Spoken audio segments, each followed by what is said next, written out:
Compact discs are trivial objects nowadays. Modern data transfer is so advanced that we don't make a big deal out of compact discs. But when they were first introduced in the 1980s, they were revolutionary. Their main usage was for music, and they did an amazing job. The sound was very clean and they had no unnecessary noises. They were very popular because of their easy usage, their immense storage capabilities, and they were really small so they could be taken to anywhere. Now, let's hear more about them from people who have actually used them their whole lives.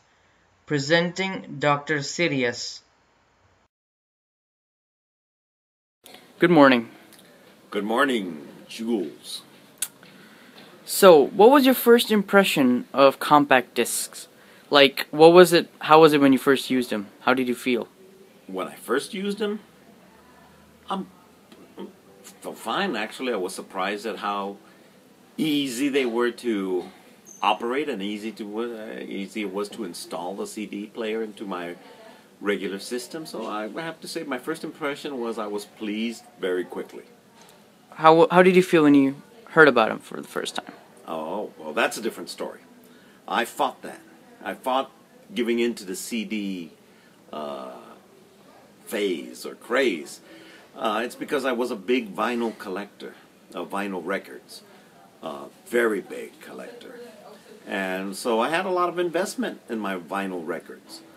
And the transition to CDs was something that I did not welcome, because it just meant that everything I had worked years that I had put into vinyl were soon to become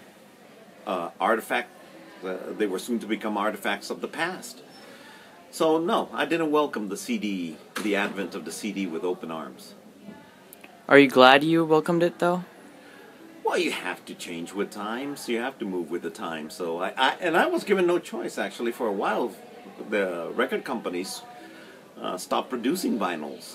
It's not until now that it's coming back.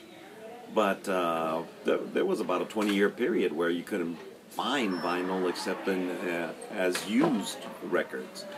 So, in the record stores, the vinyl records started to disappear. So I had nowhere else to buy them. I had really no choice but to convert to the CD.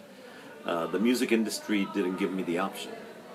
But I'm glad I did. I just, we all got to accept change. Okay. Do you think they're ever going to come back? No. If anything, things are going to become even more portable. That's the advantage of the CD, that you could carry a stack of CDs around, or you could, put them in envelopes and just take 60, 80 CDs. You couldn't do that with vinyl. And music became much more portable. Now, everything is on a laptop. Everything is on a small device. It's on your cell phone. What the future holds is vast quantities of information, including music, are going to be carried in smaller formats. And at some point, possibly even attached to your body, where you just press something and there you go. You're listening to music. So what the future holds, I think CDs are almost dead now. So I think CDs are going to go the way of that vinyl's gone, only for rarefied collectors. But the future is exciting, to be able to just access vast quantities of music with the press of a couple of buttons in any place in the world. I mean, you got Spotify, you got YouTube. I think the artists are the ones that are going to have to think of a new way in which they can make revenues from their art.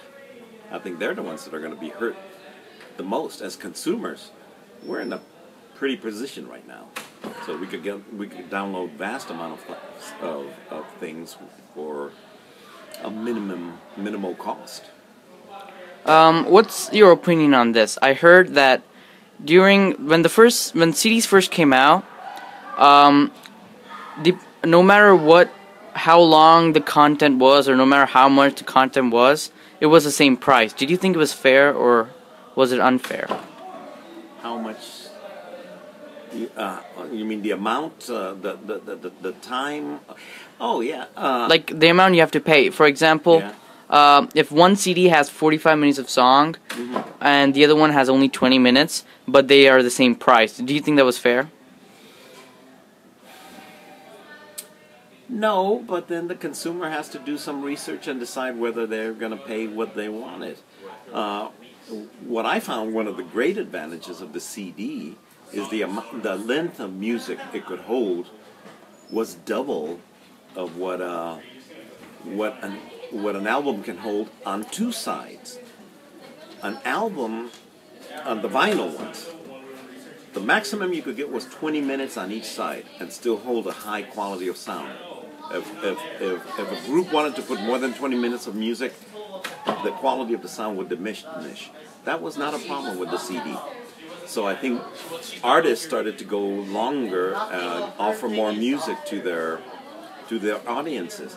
How the marketing goes and the reasons for why they sell things at the prices they do, that's still a mystery to me. If there's an artist that I liked and I loved and it was offering a small amount or shorter amount of time or fewer songs, well, I had to make a choice as the consumer. Do I want to pay this price? If it's one of my favorites, I would. If not, I wouldn't. Okay. Thank you very much for your time. Well spent. You're welcome, sir.